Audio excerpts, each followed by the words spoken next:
Que é a vida mais profunda? Por Aidan Wilson Tozer. Suponhamos que um ser angelical, que desde a criação conhece o profundo e sereno arroubo de habitar na presença de Deus, aparecesse na terra e vivesse algum tempo entre nós cristãos. Acha você, amado leitor, que ele ficaria admirado ante o que os seus olhos pudessem ver? Certamente se admiraria de ver, por exemplo, como podemos nos contentar com esse nível tão pobre, tão baixo de nossa experiência espiritual? Sim, porque no fim de tudo, temos em nossas mãos uma mensagem vinda de Deus, não só nos convidando para sua santa companhia, mas dando-nos também instruções detalhadas para conseguirmos essa bênção. Depois de se dedicar com a bem-aventurança dessa íntima comunhão com Deus, como poderia tal pessoa compreender esse espírito irregular e que se contenta com pouco, característica da maior parte dos crentes evangélicos destes dias? E, se esse ser angelical conheceu espíritos ardentes como Moisés, Davi, Isaías, Paulo, João, Estevão, Agostinho, Rowley, Rutherford, Newton, Brainerd e Faber, logicamente concluiria que os cristãos do século XX compreenderam mal algumas doutrinas vitais do credo cristão e ficaram aquém do verdadeiro conhecimento de Deus. Que diríamos se ele se assentasse conosco nas sessões diárias de um dos nossos comuns institutos bíblicos e notasse as extravagantes alegações que fazemos de nós mesmos como crentes em Cristo e as comparasse com as nossas atuais experiências religiosas? Concluiria, por certo, haver séria contradição entre aquilo que nós pensamos que somos e aquilo que somos na realidade. A ousada proclamação de que somos filhos de Deus, de que ressuscitamos com Cristo, de que com Ele nos assentamos nos lugares celestiais, de que experimentamos a habitação do Espírito doador da vida, de que somos membros do corpo de Cristo e filhos da nova criação, está sendo desmentida por nossas atitudes, por nossa conduta e, acima de tudo, por essa nova falta de fervor e ausência do espírito de adoração. E, se tal visitante celestial chamasse nossa atenção para a grande diferença entre nossas crenças doutrinárias e nossas vidas, sorrindo, o despacharíamos explicando-lhe que essa é a diferença normal entre nossa posição segura e nosso estado variável. Daí, certamente ele quedaria boquiaberto ao notar, triste, que seres como nós, criados à imagem de Deus, nos permitamos tais jogos de palavras brincando assim com nossas almas. E não é significativo o fato de tais defensores da posição evangélica, que fazem do apóstolo Paulo um grande cabedal, serem tão pouco paulinos em espírito? Existe grande e importantíssima diferença entre o credo paulino e a vida paulina. Alguns de nós que por anos vimos com simpatia observando o cenário cristão, sentimos-nos constrangidos a parafrasear as palavras da moribunda rainha e exclamar: ó Paulo, Paulo, quantos males se fizeram em teu nome! Crentes, as dezenas de milhares, que até se orgulham de interpretar muito bem as cartas aos Romanos e aos Efésios, não conseguem esconder a gritante contradição espiritual que existe entre seus corações e o coração do apóstolo Paulo. Tal diferença pode ser expressa nestas palavras: o apóstolo Paulo foi um pesquisador e um achador, e sempre um pesquisador. Tais cristãos são pesquisadores e achadores, mas não continuam a pesquisar. Tendo aceito a Cristo, inclinam-se a colocar a lógica no lugar da vida e a doutrina no lugar da experiência. Para eles, a verdade torna-se um véu para esconder o rosto de Deus. Para o apóstolo Paulo, era a porta de entrada à presença de Deus. O espírito de Paulo era o do ansioso explorador. Pesquisava ele as colinas de Deus em busca do ouro do conhecimento ou comunhão pessoal e espiritual. Muitos hoje se atêm à doutrina de Paulo, muito embora não o sigam na sua apaixonada ansiedade em prol da realidade divina. Podem tais indivíduos ser tidos como paulinos a não ser de nome e rótulo? Se Paulo estivesse pregando hoje, com estas palavras, para que possa conhecê-lo, o apóstolo Paulo respondeu aos queixosos reclamos da carne e correu em busca da perfeição. Todo lucro contou como perda pela excelência do conhecimento de Cristo Jesus, o Senhor. E se o conhecê-lo melhor lhe significava sofrimento e mesmo a morte, isto não impediu o apóstolo de marchar para a frente. Para ele, o ser semelhante a Cristo era algo sem preço. Suspirava por Deus como o cervo suspira pelos mananciais de águas, e para ele o mero raciocínio tinha pouco que ver comparado à vida que sentia. Na verdade, boa série de conselhos e de ignóbeis escusas poderia ser apresentada para afrouxar-lhe o passo. Disso temos ouvido bastante. Poupe sua saúde, um amigo prudente lhe teria dito, e outro, você corre o perigo de ficar maluco ou sofrendo dos nervos, e um terceiro diria, você muito logo será apontado como extremista, e um pacato professor de Bíblia, com mais teologia do que sede espiritual, apressa-se em dizer-lhe que não há mais nada a ser pesquisado ou buscado.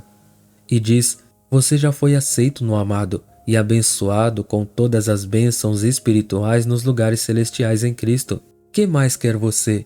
Tudo o que você tem a fazer é crer e esperar o dia final da vitória dele.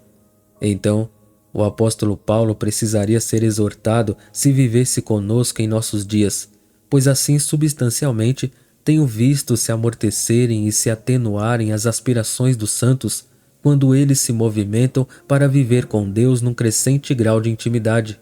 Mas, conhecendo a Paulo como o encontramos nas páginas do Novo Testamento, é seguro presumir que ele repudiaria tão baixo conselho de conveniência ou utilitarismo e avançaria para o alvo, o prêmio da suprema vocação de Deus em Cristo Jesus. E bem faremos em segui-lo.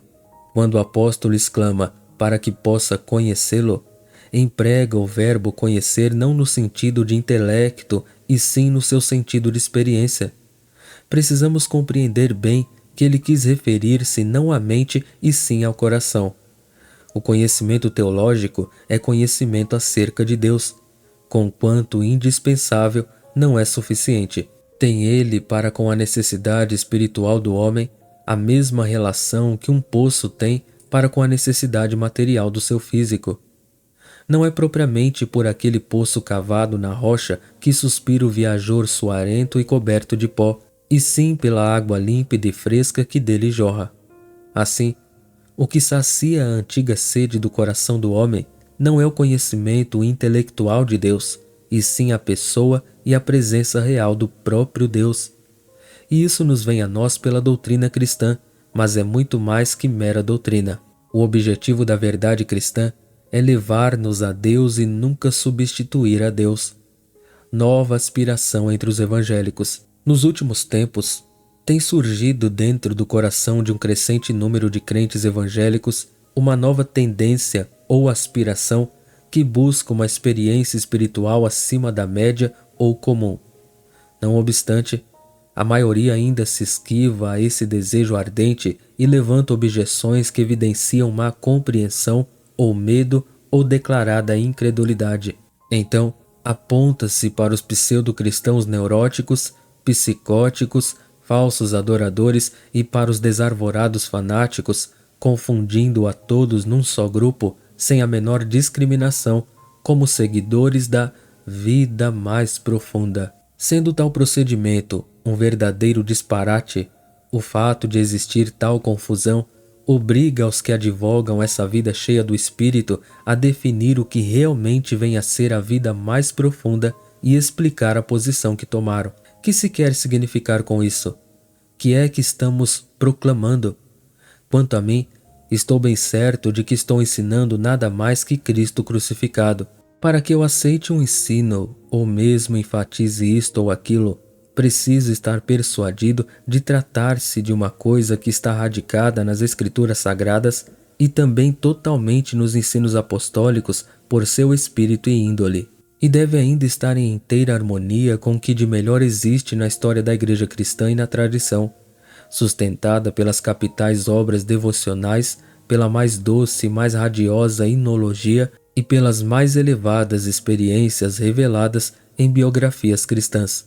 Ela precisa também estar dentro dos limites do padrão da verdade que nos deu almas santas como Bernardo de Claraval, João da Cruz, Molinos, Nicolau de Cusa, João Fletcher, David Brainerd, Reginaldo Eber, Evan Roberts, o General Booth e todo um exército de almas semelhantes que, embora menos dotadas e menos conhecidas, formam aquilo a que Paulo S. Rees, em outra relação, chama de a semente do reavivamento. Esta qualificação é muito acertada, porque são estes cristãos extraordinários que impediram a cristandade de entrar em colapso, arrancando-a dos braços da condenável mediocridade espiritual em que vivia.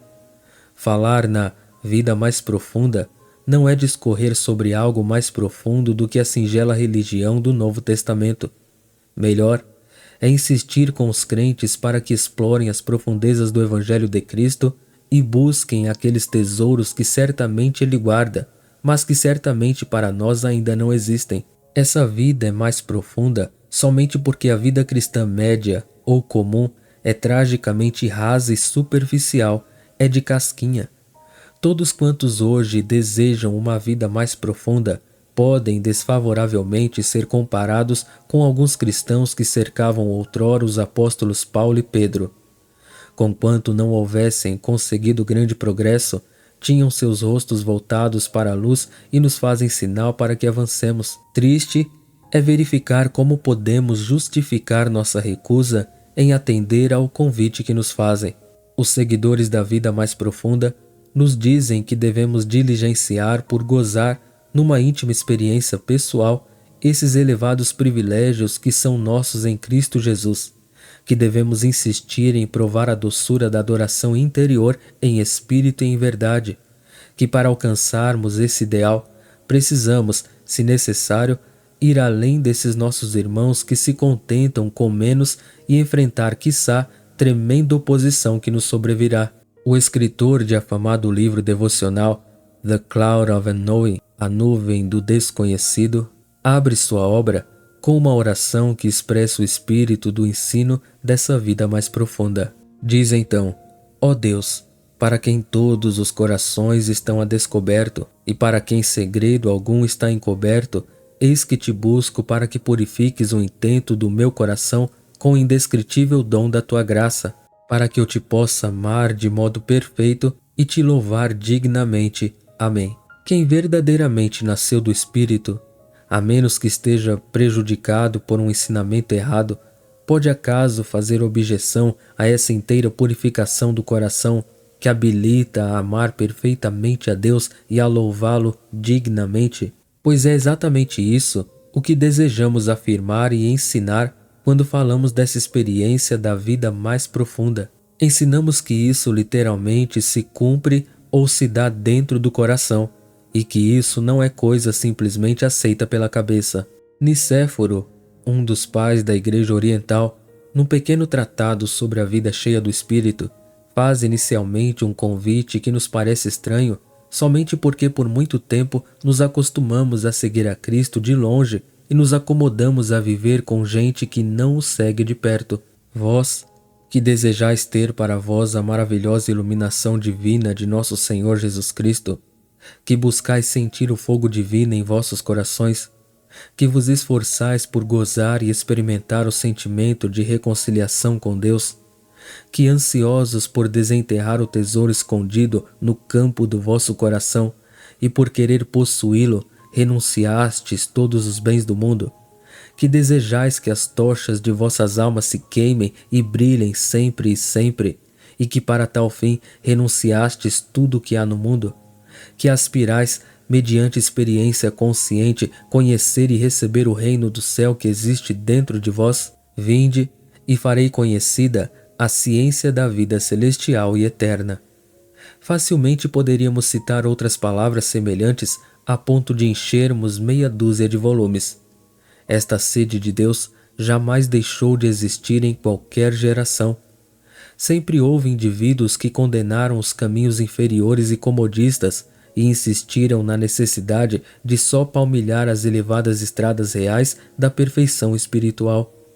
Não obstante, é bom anotar que o vocábulo perfeição nunca significou um ponto espiritual terminal nem um estado de pureza que dispensasse a oração e a vigilância. O contrário disto é a verdade exata.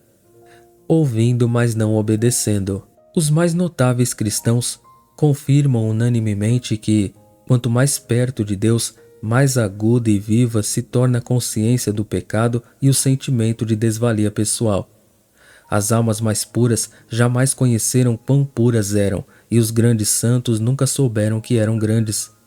O próprio pensamento de que eram bons ou grandes teriam sido rejeitado por eles como tentação de Satanás. Ficaram tão enlevados e preocupados em contemplar a face de Deus que tiveram muito pouco tempo para olhar para si mesmos. Ficaram mais que enlevados nesse doce paradoxo de consciência ou conhecimento espiritual, pelo qual conheceram que estavam limpos mediante o sangue do Cordeiro e pelo qual sentiram que mereciam somente a morte e o inferno por justa paga. Este sentimento aparece muito nítido e forte nos escritos do apóstolo Paulo, e igualmente o encontramos expresso em quase todos os livros devocionais, bem como nos hinos sacros de maior valia e mais queridos. A qualidade ou virtude da cristandade evangélica há de melhorar muito, caso o desusado interesse que hoje se nota pela religião não deixe a Igreja em pior estado que antes de haver aparecido o fenômeno. Se prestarmos atenção, creio que ouviremos o Senhor dizer a nós aquilo que disse certa vez a Josué: dispõe-te agora, passe este Jordão, tu e todo este povo, a terra que eu dou aos filhos de Israel. Ou ouviremos o escritor da carta aos Hebreus dizendo-nos: por isso, pondo de parte os princípios elementares da doutrina de Cristo, deixemo-nos levar para o que é perfeito. E por certo, ouviremos o apóstolo Paulo a nos exortar que nos enchamos do Espírito Santo. Se estivermos suficientemente despertos para ouvir a voz de Deus, de modo algum podemos nos contentar apenas com crer nisso. Como pode o homem crer numa ordem ou mandamento? Os mandamentos se dão para serem observados, obedecidos, e enquanto não os pusermos em prática, nada temos feito de positivo. E mais, ouvir mandamentos e deixar de lhes obedecer é infinitamente pior do que nunca os ter ouvido, especialmente à luz do eminente retorno de Cristo e seu juízo vindouro. Amém.